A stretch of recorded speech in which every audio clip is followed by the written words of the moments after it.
ভোরের আলো তখনও পুরোপুরি ফোটেনি। হাসপাতালের একটি কক্ষে পাশাপাশি রাখা ১৬ নবজাতক। হঠাৎ সেখানেই ছড়িয়ে পড়ে ভয়াবহ আগুন। মুহূর্তের মধ্যে ধোঁয়া আর আগুনে ঢেকে যায় পুরো কক্ষ।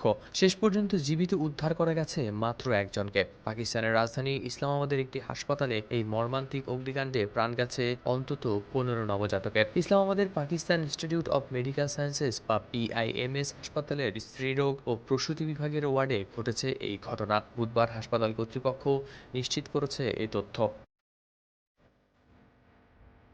PIMS এর কর্মকর্তারা জানান, আগুন লাগার সময় হাসপাতালের ওই ওয়ার্ডে নবজাতকের রাখার কক্ষে ছিল মোট ১৬টি শিশু। প্রাথমিক তথ্য অনুযায়ী সকাল ৬টা ৪৫ মিনিটের দিকে সূত্রপাত হয় আগুনের। ধারণা করা হচ্ছে শীতাতপ নিয়ন্ত্রিত যন্ত্র বা এসির কম্প্রেসার বিস্ফোরণের পর আগুন দ্রুত কক্ষটিতে ছড়িয়ে পড়ে। তবে তদন্ত শেষ না হওয়া পর্যন্ত আগুনের কারণ নিশ্চিতভাবে বলা যাচ্ছে না। জেলা প্রশাসনের পক্ষ থেকে বলা হয়েছে, হাসপাতালটির MCS ওয়ার্ডের ৩য় তলায় আগুন লাগা ১৪ শিশু পুরোপুরি দগ্ধ হয়েছে। আগুনের খবর পেয়ে ঘটনাস্থলে ছুটে যায় উদ্ধারকারী দল। ফায়ার সার্ভিসের ৬টি গাড়ি ও ৪টি অ্যাম্বুলেন্স উদ্ধার অভিযানে অংশ নেয়। এক পর্যায়ে আগুন নিয়ন্ত্রণেও আসে, কিন্তু ততক্ষণে ঘটে গেছে ভয়াবহ প্রাণহানি।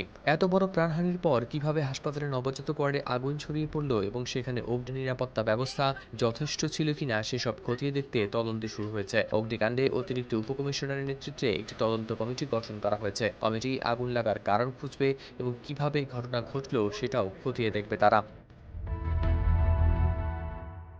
হাওলাদার শামীম, RTV